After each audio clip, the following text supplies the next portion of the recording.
Merci.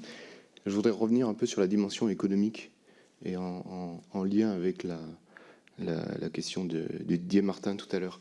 Vous parliez de diminution de dépenses lorsqu'on passe dans les nouveaux systèmes. Mais à bien y réfléchir, les dépenses des uns sont les recettes des autres.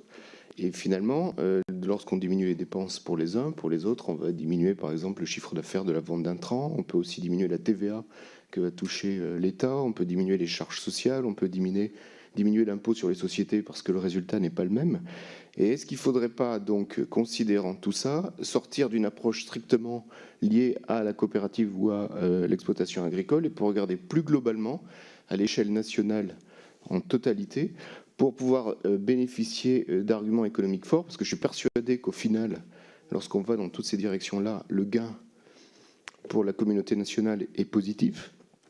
Et il me semble que ces chiffres-là pourraient être un puissant levier, puisque vous nous dites qu'il faut savoir déverrouiller un certain nombre de choses qui sont crispées, au travers des consommateurs, au travers des communautés d'agriculteurs qui procèdent de la même façon. Vous avez aussi parlé de gouvernance alimentaire territoriale. Donc est-ce qu'une telle étude économique ne permettrait pas d'être un puissant levier pour déverrouiller tous ces freins qui ne nous permettent pas d'aller plus vite aujourd'hui? Alors, ça fait partie des 3 points, d'après les sociologues, à mettre en œuvre pour déverrouiller un système.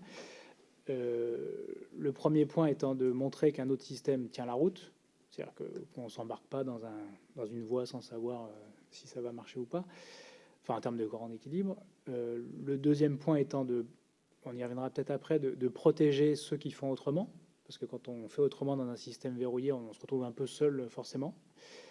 Donc là, il faut protéger ceux qui font autrement, on ne pourra pas y revenir. Et le troisième point, c'est de mettre le doigt là où ça fait mal, c'est-à-dire de montrer que le système dominant a des limites et que ces limites, elles ont un coût. Donc les externalités négatives de l'agriculture française, elles commencent à être chiffrées. On sait que voilà, la dépollution de l'eau, pour revenir à une eau aux normes potabilité, ça coûte 2 milliards d'euros par an en France. Si on devait revenir à une eau brute de qualité, faire un traitement de l'eau pour revenir à une eau brute, c'est-à-dire avec pas 50 mg de nitrate, mais comme dans le milieu naturel, 2 ou 3, et puis 0 pesticides, ça coûterait 50 milliards par an. Si on voulait revenir à une eau pas norme, mais voilà.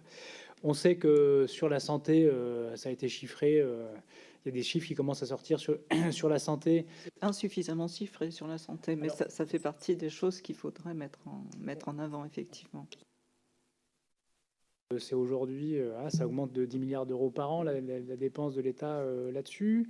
Alors, sur ces maladies longues, il y a une partie qui peut être liée aux produits phytosanitaires. Donc, on va dire le point positif, c'est que pour l'instant, il y a encore de l'argent pour traiter les problèmes. Donc, effectivement, d'avoir un chiffrage plus précis de ça permettrait notamment aux législateurs de dire effectivement, si on équilibre les choses, il y a peut-être tout à gagner.